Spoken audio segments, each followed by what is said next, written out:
he has an all-time great chin going in the ring with tremendous punchers. Terrence Crawford coming up 2 weight classes, do any damage? Yeah, he's a slick boxer, and he's also a good puncher in the welterweight division, in the junior welterweight division, in the lightweight division. But I do believe that if you can box and you can move, that you can beat Canelo. You can outpoint him. Of the opponent. But anybody that's watched Terence Crawford's career knows full well how much talent this young man has. I mean, he is absolutely sensational, both as an orthodox and as a southpaw fighter. You can't really tell which is his. Terence Crawford versus Canelo Alvarez has quickly become one of the most polarizing and dissected matchups in boxing. The debate has drawn in some of the most respected voices in the sport, and the arguments often circle around the delicate balance between Crawford's extraordinary technical abilities and Canelo's legendary strength and durability. ESPN analyst Dan Rafael has consistently argued that Crawford presents a nightmare matchup for Canelo. His emphasis is on Crawford's combination of slick movement, sharp timing, and his ability to seamlessly shift between orthodox and southpaw. He's a marvelous boxer, arguably the best in the world, pound for pound. But can you hurt Canelo? If you can't hurt him, I have no doubt he can outbox him. My issue is, if you can't hurt him, what kind of a challenge can you truly pose? What do you say to that? No, that's a great point. I mean, here's the thing. Canelo Alvarez has a historically great chin. Now, I go back way back when he first came to the United States and started boxing, and he found himself on an HBO pay-per-view undercard years and years ago, fighting against the older brother of the great Miguel Cotto. His name was Jose Miguel Cotto, and he had gotten a ton of hype. He had signed with Golden Boy Promotions, and a lot of those of us in the media, and I had seen him a couple of times before that. This is my first time seeing him in person, really paying close attention, and he almost got knocked out in the first round. And I remember Stephen A., all of us looking around at Media Row going, what the heck is this all hyped about? This man can't take a shot. He's going to get drilled. He was lucky that the fight was over, that the round was over in round 1, or there might have been some much more trouble. Stephen A., that was like, 16, 17 years ago. I've never seen him wobbled, rocked, physically, visibly hurt since then. He has an all-time great chin going in the ring with tremendous punchers. Terrence Crawford coming up 2 weight classes, do any damage? Yeah, he's a slick boxer, and he's also a good puncher in the welterweight division, in the junior welterweight division, in the lightweight division. But even at junior middleweight, which is where Terrence Crawford had his most recent fight back in August, when he moved up and he won a world title, he didn't blow the doors off. He fought a very tough, solid opponent named Israel Madrimov. He gave him a good fight. It was very close. Madrimov's people seem to think he might have even been able to edge it out. But if you can't hurt an Israel Madrimov at 154, what the heck are you going to do with Canelo Alvarez, the sturdiest guy in the world, at 168? So that aspect of it is certainly a problem. You mentioned about Charlo. Charlo was there to get his check. I know one thing about Terrence Crawford. He's not going to just come to turn up to get the check. He'll at least try. And Charlo, I don't think really. Stephen A. Smith has been even more emphatic in his view. Without hesitation, Smith has declared, Crawford, I'm not hesitating. Crawford, I love Canelo, but Crawford will beat Canelo. His conviction is striking, not because he dismisses Canelo's greatness, but because he places so much weight on Crawford's hunger and mindset. I love for boxing. Yes, love Who boxing. gonna win the fight, man? That's coming up, the biggest Crawford. fight in boxing. Crawford. Huh? Crawford. I'm not hesitating. Crawford. I'm not even hesitating. Crawford. You gonna stand on that all the way to September 13th? I love Canelo.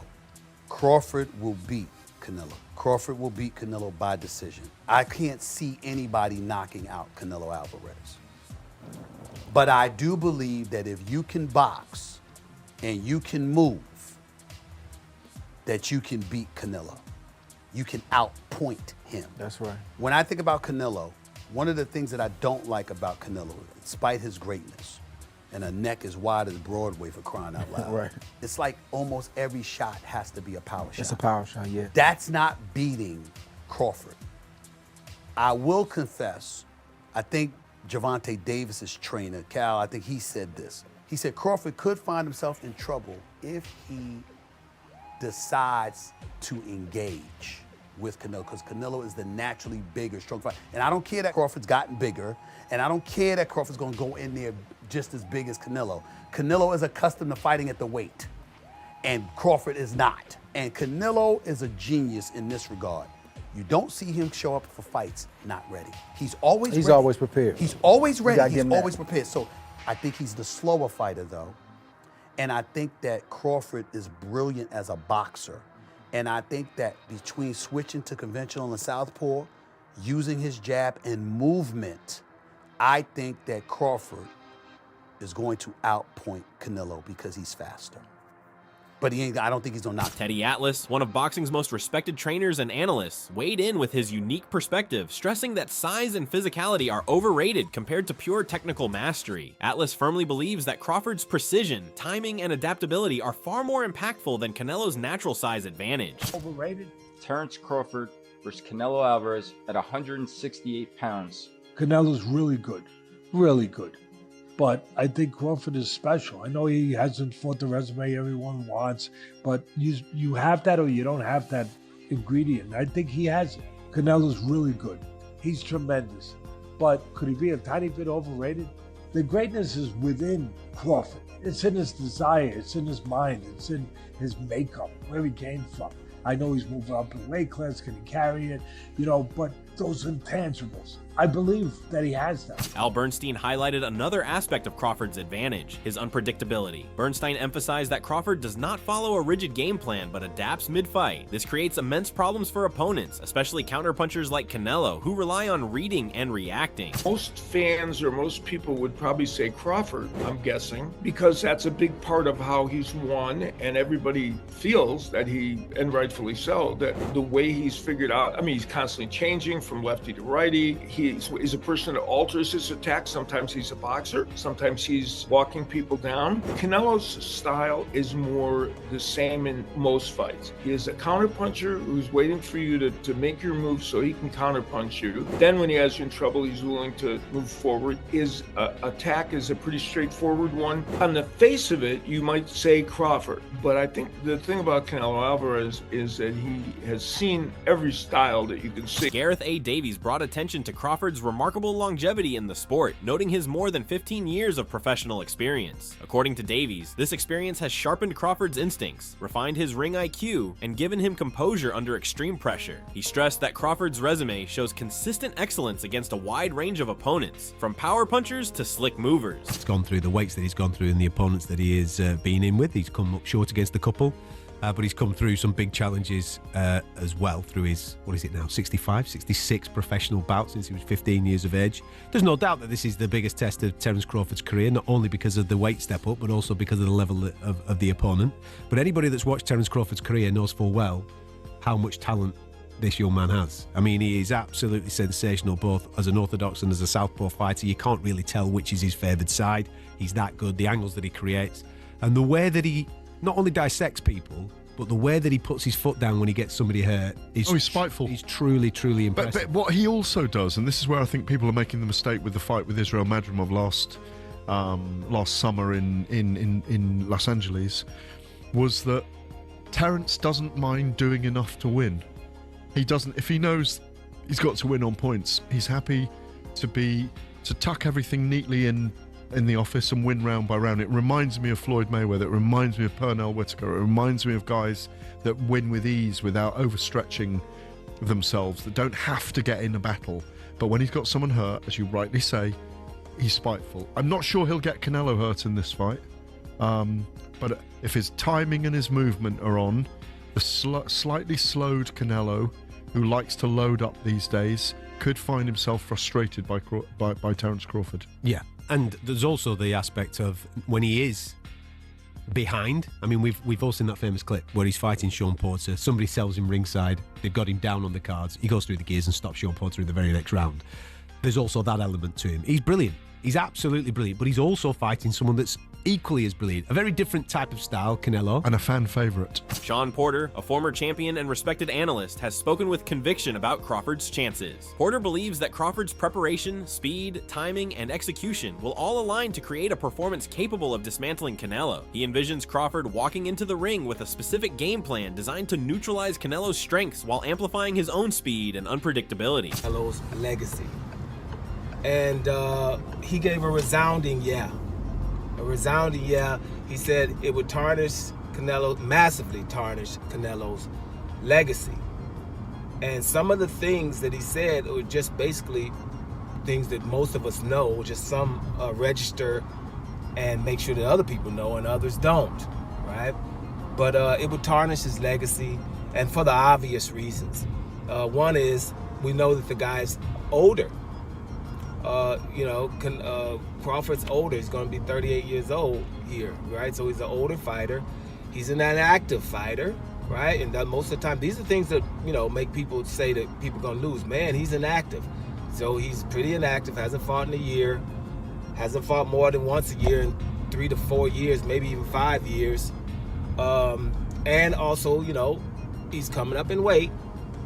Confident. He's so confident that he's about to become undisputed. Listen, 2 weeks to go, less than 2 weeks to go now. What? We're talking about 12 days. 12 days. What can we expect from this unbelievable showdown? Listen, the build-up has been absolutely incredible.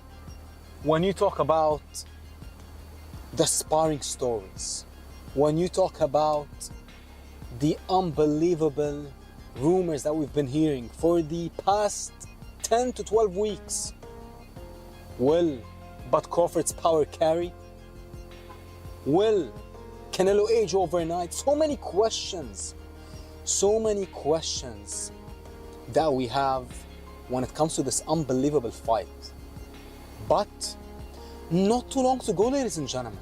We are about to find out the truth. We are about to find out who's truly the greatest of this era. And let me tell you this. I said this in most of my videos so far. The more I watch Bud Crawford and the more I watch Canelo Alvarez tape, the more my appreciation for both men increases. Listen, Canelo is the greatest pressure/counter puncher in history when he puts both together.